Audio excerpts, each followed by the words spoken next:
One Piece chapter 972. So the title of this chapter is something that I've been talking about for like the past like 2 or 3 chapters, and that's the iconic line, "I am Oden. I was born to boil." And that is the name of the title, and it's very fitting because, you know, that's what happens in the chapter.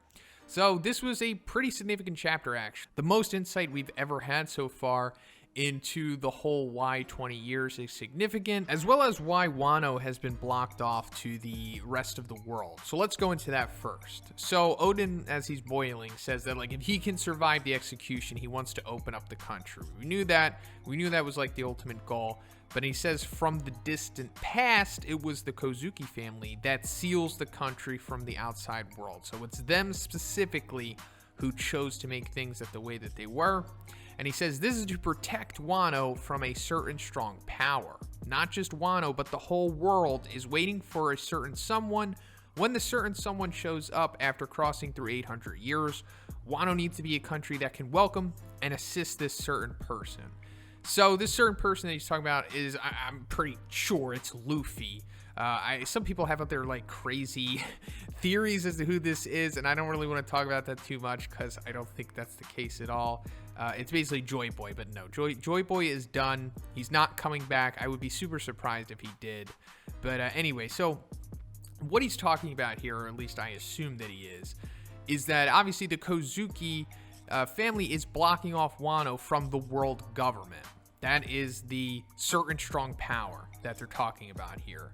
So why are they doing that? Well, because we know that the Kozuki family wrote the poneglyphs. You know, they etched in the hieroglyphic, decipherable language into it. So obviously, considering that they did that, they are not friendly with the world government and the celestial dragons and all of those people, because obviously that's just trying to overthrow them. All of the poneglyphs exist so that the truth can come to light, and also, give you instructions how to basically overthrow the world system that has been established. So this basically means that the Kozuki family, all the way back, 800 years plus, was friends with Joy Boy, or just the D's in general, and we assume that it probably started with Joy Boy, just taking a guess. So Joy Boy was like the first Luffy, Roger maybe, and then whoever like the first Kozuki, or the first big Kozuki, I guess the first Oden, if you will, was friends with him, and then they all came together and they were like, look, we need to pass on the information about the Void Century, the ancient weapons, where you can get them, how you can make everything work, but we need to make it on these huge, stone cubes that are indestructible, so that, like, even if the world government or the celestial dragons, are capable of getting them, they're not going to be able to destroy them. Like, they're always going to exist. And, obviously that's how it came to be. And as for the 800 years thing and how they know, like, exactly in that specific amount of time their initial plan is going to come to fruition, well, I mean, it plays into what Charlie was saying in the flashback that we get, and I'll go into that and how it relates to Luffy and why Oden chose 20 years and everything. But the initial 800 year time span thing, as far as I know, it hasn't really been explained why this specific amount of time has been pointed out, but maybe it has something to do with Joy Boy having like some kind of like extreme future sight hockey the way that Charlie does. Like, I'm pretty sure that's the explanation to her fortune-telling abilities, and maybe Joy Boy had something similar, or maybe he knew someone similar, or maybe there was like a predecessor to Charlie. Somehow, I mean, it's all tying together, honestly, because it's not just like one prediction. It's kind of just like info that exists out there, since the Sea King were aware of it too. But let's go back to that because it's pretty important. So in chapter 968, we see in that one sequence Oden and Roger, like, subconsciously, I suppose, using the voice of all things to hear what appears to be the Sea Kings talking. And they're like, the birthing is at hand. Our sovereign will soon be born. And another in a distant sea. So the sovereign that they're talking about is Shirahoshi, and then the other in a distant sea, pretty sure they're probably talking about Luffy.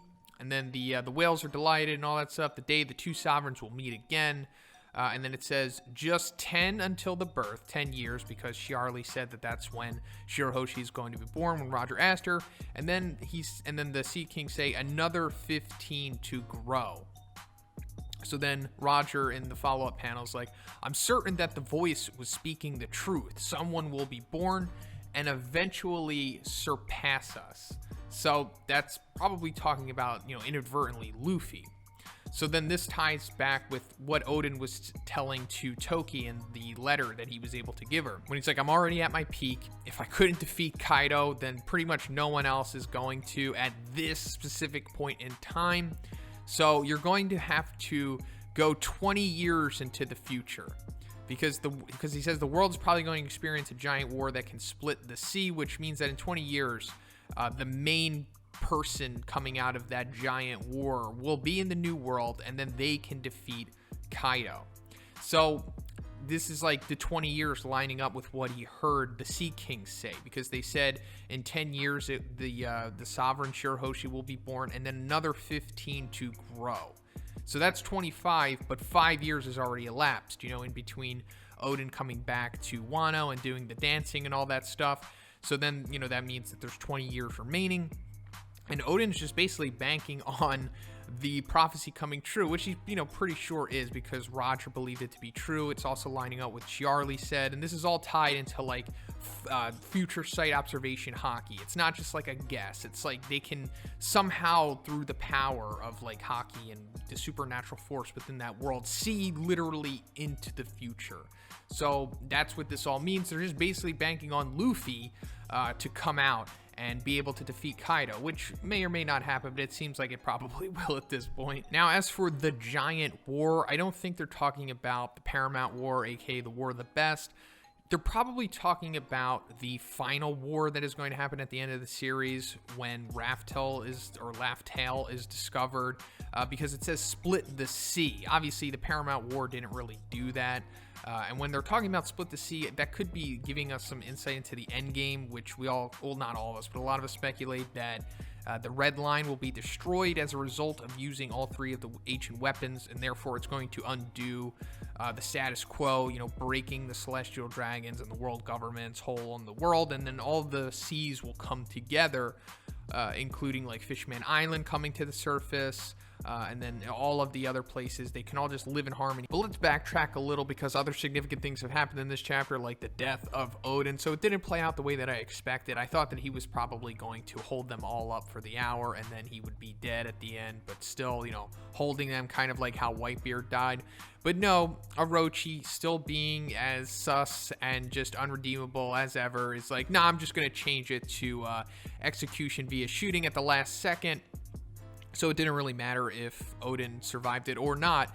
And with like the last bit of strength that he has, he's able to like launch the scabbards, I guess, out of the vicinity, and that's how they escape. So that explains that. And then it ultimately comes down to Kaido picking up like a pistol and taking out Oden that way. I'm laughing because it's just so funny and weird seeing Kaido like use a pistol. Kaido also confirms that he did take out the old Kurozumi lady who was using the Mani Mani no Mi because of that dirty trick that she pulled on Oden, which basically allowed Kaido to win. And I kind of called that, or, some of us did, not just me, 2 chapters back when that first happened.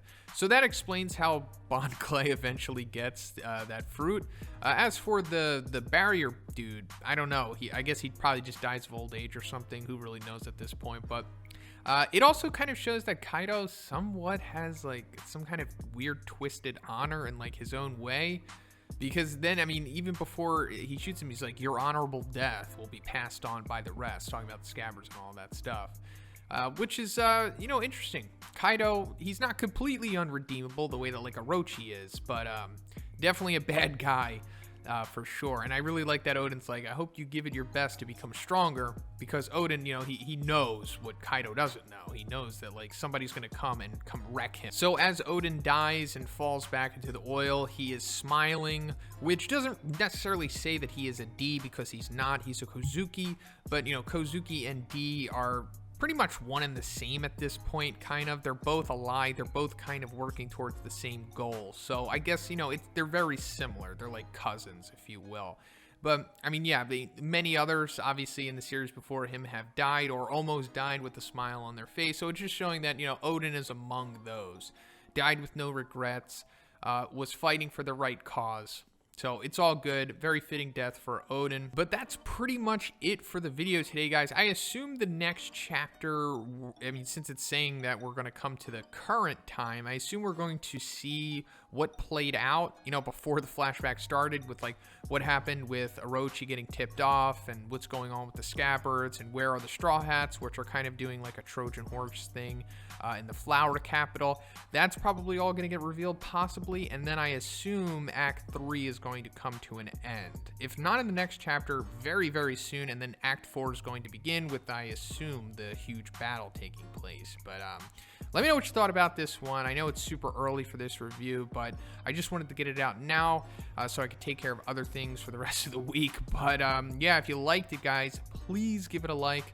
I also have a Patreon. It gives you access to a weekly Q&A. And if you haven't already, please subscribe as well. Have a great day, and I'll see you in the next one.